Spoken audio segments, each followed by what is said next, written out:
Il y a quelques années, j'ai rencontré un homme. Appelons-le Jacques. La conversation était brillante, son élégance naturelle, l'attirance mutuelle. Après notre troisième rendez-vous, un dîner charmant, j'ai délibérément laissé le silence s'installer. Je n'ai pas envoyé le petit message de remerciement que l'on envoie habituellement pour dire que l'on est bien rentré. Je ne jouais pas un jeu. J'observais. J'attendais de voir. Allait-il s'impatienter? Disparaître en concluant que mon silence était un rejet? Ou allait-il simplement se manifester, avec chaleur et simplicité, après un jour ou deux?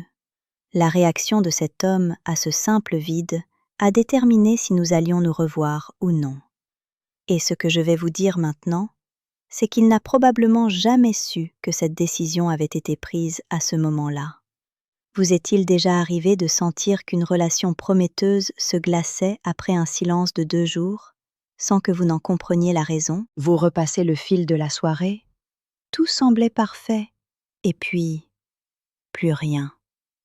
Un froid.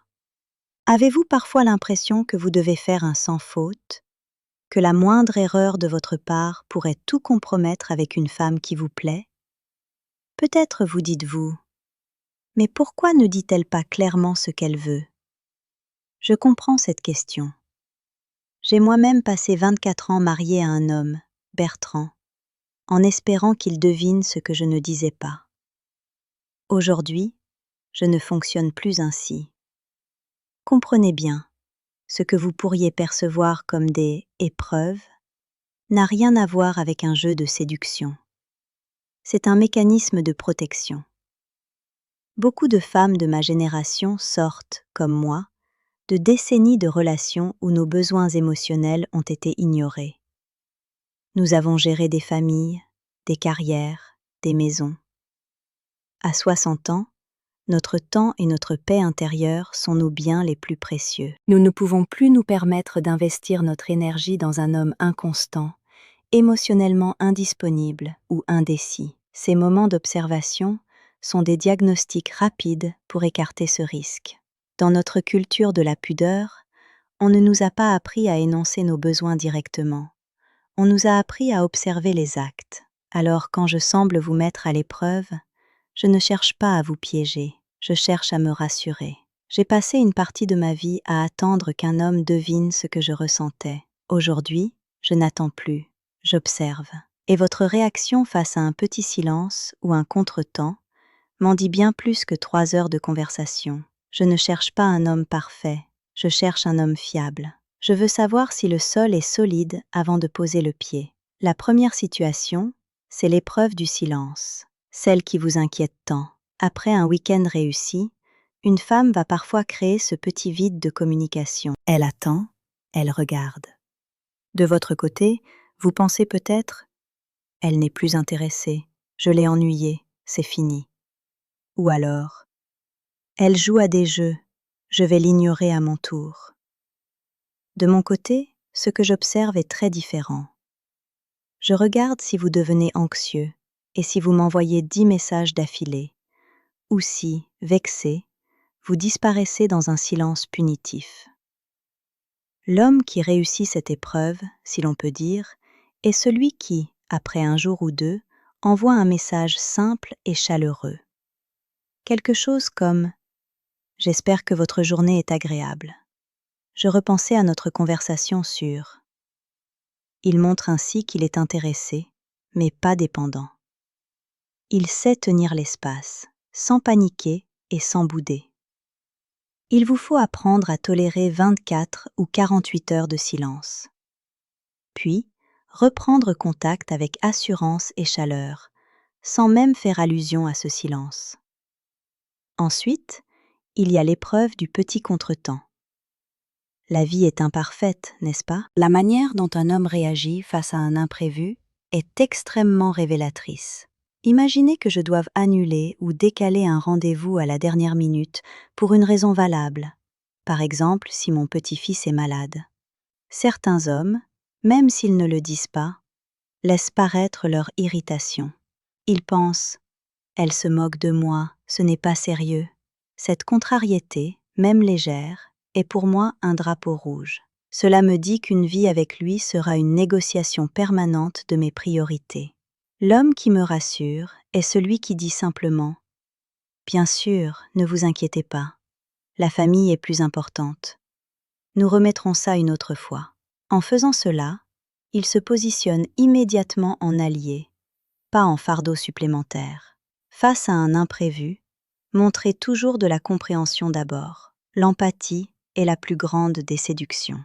Vient l'épreuve de la curiosité sincère. Après les premières heures de séduction, où chacun se présente sous son meilleur jour, la question est: s'intéresse-t-il réellement à la personne que je suis ou au rôle que je joue? Si je mentionne une passion, comme la randonnée en Auvergne, ou un détail sur mes enfants, y reviendra-t-il dans une conversation future? Souvent, un homme est tellement concentré sur le fait de se montrer brillant, de raconter ses propres histoires pour impressionner, qu'il n'écoute pas vraiment. S'il ne pose pas de questions de suivi, s'il ne retient rien, je comprends qu'il ne cherche pas une partenaire, mais un public. Mon mari, Bertrand, a arrêté de me poser des questions sur ma vie intérieure après 2 ans de mariage. Je ne revivrai pas cela.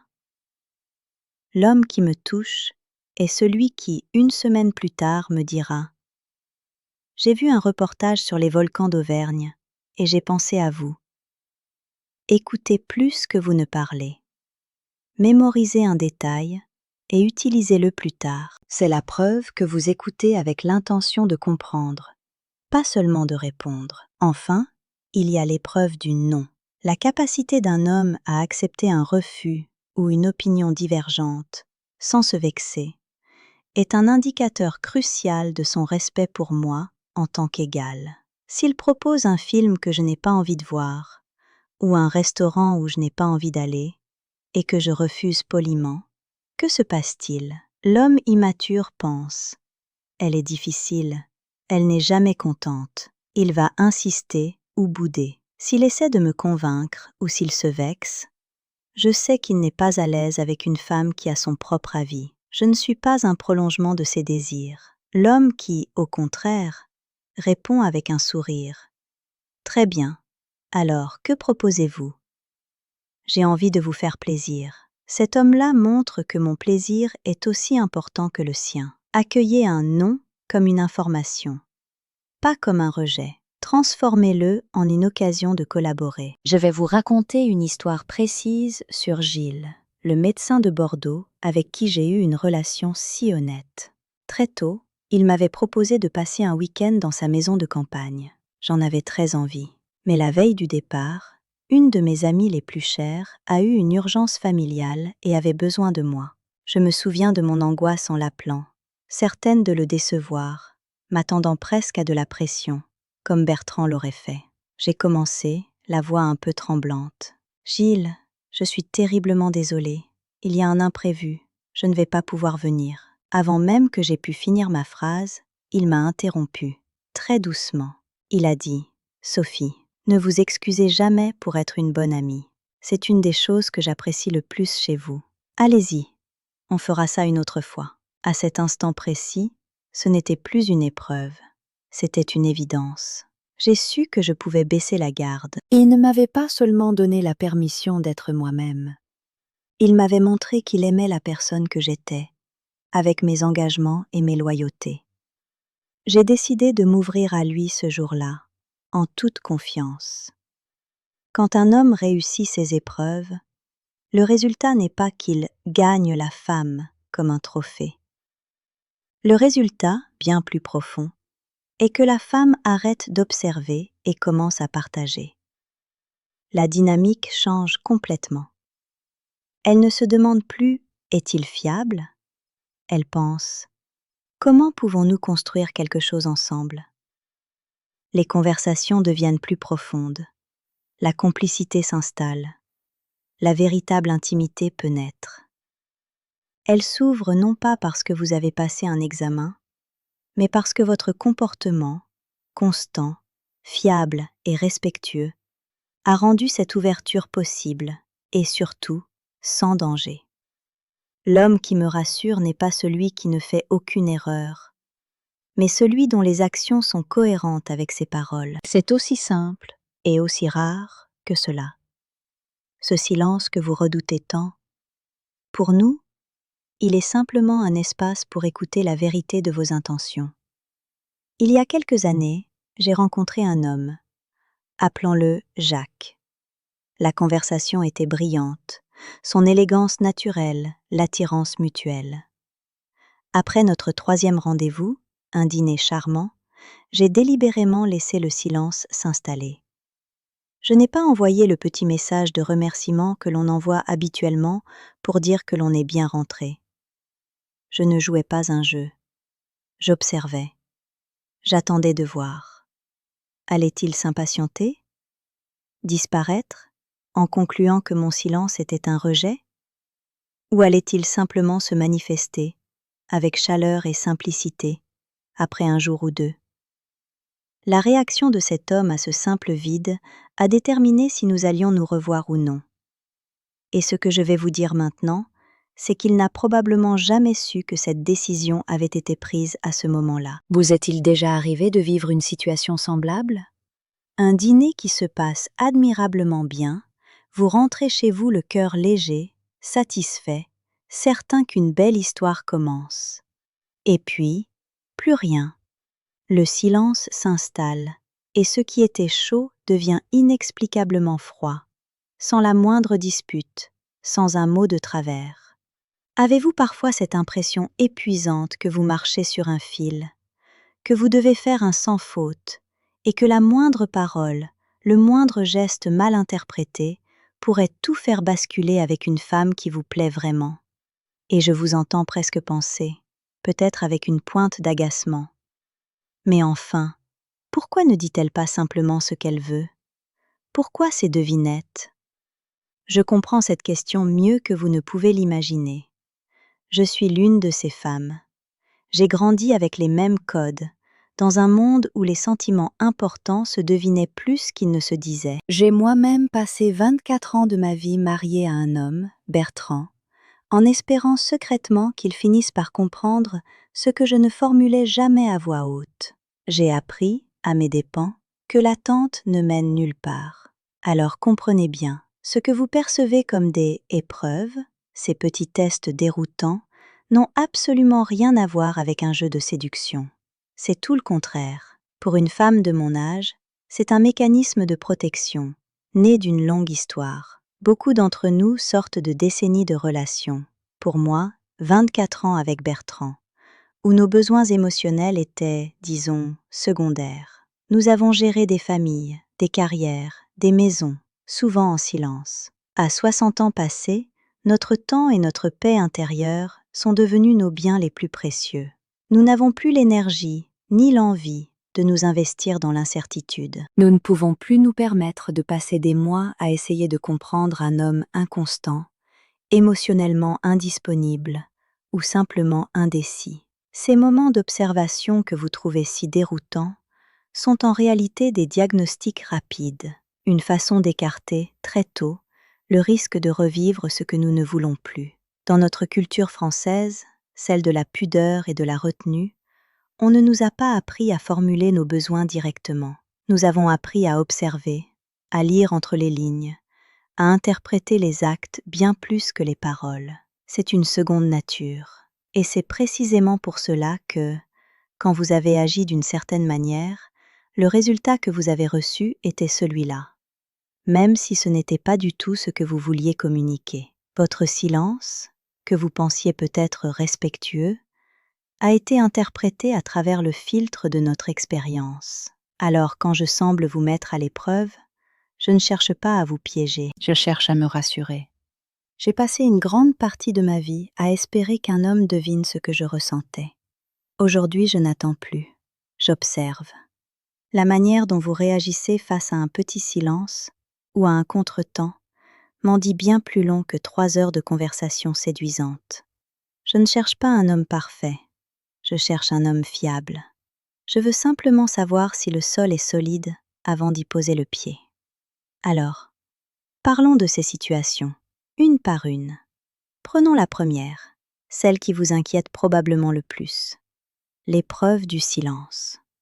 Après un week-end particulièrement réussi, une belle promenade au parc, une conversation qui pétille, une femme de ma génération va parfois, délibérément, ne plus donner de nouvelles pendant un jour, peut-être 2. De votre côté, le film commence. Vous pensez, je l'ai ennuyée, j'ai dit quelque chose qu'il ne fallait pas, ou pire, c'est fini, elle a perdu tout intérêt. Ou alors, avec un peu d'agacement, très bien, elle joue à des jeux, je vais l'ignorer à mon tour. De mon côté, ce que j'observe est très différent. Je ne suis pas en train de juger votre performance ou de jouer. Je regarde comment vous habitez ce vide. Est-ce que l'anxiété vous gagne et vous pousse à m'envoyer une rafale de messages cherchant à vous rassurer? Ou est-ce que, vexé, vous disparaissez dans un silence punitif, attendant que je revienne? L'homme qui me rassure, qui, si l'on peut dire, réussit cette épreuve, est celui qui sait rester serein. Celui qui, après 1 ou 2 jours, envoie un message simple et chaleureux. Quelque chose comme « J'espère que votre journée est agréable. Je repensais à notre conversation sur les jardins italiens et cela m'a fait sourire. » Il montre ainsi qu'il est intéressé, mais qu'il n'est pas dépendant de ma validation immédiate. Il sait tenir l'espace, sans paniquer et sans bouder. Il vous faut apprendre à tolérer 24 ou 48 heures de silence. Puis, reprendre contact avec assurance et chaleur, sans même faire la moindre allusion à ce silence. Ensuite, il y a ce que j'appelle l'épreuve du petit contretemps. La vie, à nos âges, est rarement une ligne droite. Elle est faite d'imprévus. Et la manière dont un homme réagit face à un simple imprévu est extrêmement révélatrice. Imaginez que je doive annuler ou simplement décaler un rendez-vous à la dernière minute, pour une raison tout à fait valable. Par exemple, mon petit-fils est malade et sa mère a besoin de moi. Certains hommes, même s'ils ne le disent pas, ne peuvent masquer une pointe d'irritation. Leurs épaules s'affaissent légèrement, leur voix se tend. Ils pensent « Elle n'est pas sérieuse, elle se moque de moi ». Cette contrariété, même très légère, est pour moi un drapeau rouge. Elle ne me dit pas que vous êtes un homme méchant. Elle me dit que votre vision de la vie est rigide. Elle me signale qu'une vie avec vous risquerait d'être une négociation permanente entre mes priorités et les vôtres. L'homme qui me rassure est celui qui dit immédiatement et sans la moindre hésitation. Bien sûr, Sophie, ne vous inquiétez surtout pas. La famille est plus importante. Nous remettrons ça une autre fois, quand vous serez disponible. En faisant cela, il ne se positionne pas en fardeau supplémentaire, mais en allié. Face à un imprévu, montrez toujours de la compréhension d'abord. L'empathie est la plus grande des séductions. Vient ensuite l'épreuve de la curiosité sincère. Une fois passées les premières heures de séduction, où chacun se présente naturellement sous son meilleur jour, la vraie question émerge. Cet homme s'intéresse-t-il réellement à la personne que je suis, ou au rôle que je pourrais jouer dans sa vie? Si au détour d'une phrase, je mentionne ma passion pour la randonnée en Auvergne, ou un détail sur la vie de mes enfants, y reviendra-t-il plus tard? Souvent, un homme est tellement concentré sur le désir d'impressionner, de se montrer brillant et de raconter ses propres histoires, qu'il n'écoute pas vraiment. S'il ne pose jamais de questions de suivi, s'il ne retient aucun détail, je comprends qu'il ne cherche pas une partenaire, mais un public. Mon mari, Bertrand, a arrêté de me poser des questions sur ce que je pensais ou ressentais après les 2 premières années de notre mariage. Je ne revivrai pas cela. L'homme qui me touche, qui gagne ma confiance, est celui qui, une semaine après notre rencontre, me dira « J'ai vu un reportage sur les volcans d'Auvergne ce matin. et j'ai immédiatement pensé à vous. Il prouve ainsi qu'il écoute avec l'intention de comprendre, pas seulement de répondre. Mémorisez un détail et utilisez-le plus tard. C'est le signe que vous me voyez, moi, et pas seulement une femme assise en face de vous. Enfin, il y a l'épreuve du non. La capacité d'un homme à accueillir une opinion divergente ou un simple refus, sans se vexer, est peut-être l'indicateur le plus crucial de son respect pour moi en tant qu'égal. S'il me propose d'aller voir un film d'action alors que je lui ai dit préférer les drames, ou d'aller dans ce restaurant très bruyant qu'il adore et que je refuse poliment, que se passe-t-il? L'homme immature ou peu sûr de lui pense: elle est difficile, elle n'est jamais contente. Il va insister, tenter de me convaincre ou bouder un peu. Et s'il fait cela, je sais immédiatement qu'il n'est pas à l'aise avec une femme qui a son propre avis. Je ne suis pas un prolongement de ses désirs. L'homme qui, au contraire, accueille mon non avec un sourire et répond: très bien, alors que proposez-vous? J'ai envie de vous faire plaisir. Cet homme-là change toute la dynamique. Il montre que mon plaisir, mon confort, mon avis sont aussi importants que les siens. Il ne voit pas mon refus comme un rejet de sa personne, mais comme une simple information, une occasion de collaborer pour trouver quelque chose qui nous plaira à tous les deux. Accueillez un non comme une invitation à mieux me connaître, pas comme une porte qui se ferme. Je vais vous confier quelque chose, une histoire précise. C'est arrivé avec Gilles, ce médecin bordelais dont je vous ai parlé, avec qui j'ai vécu une relation si franche.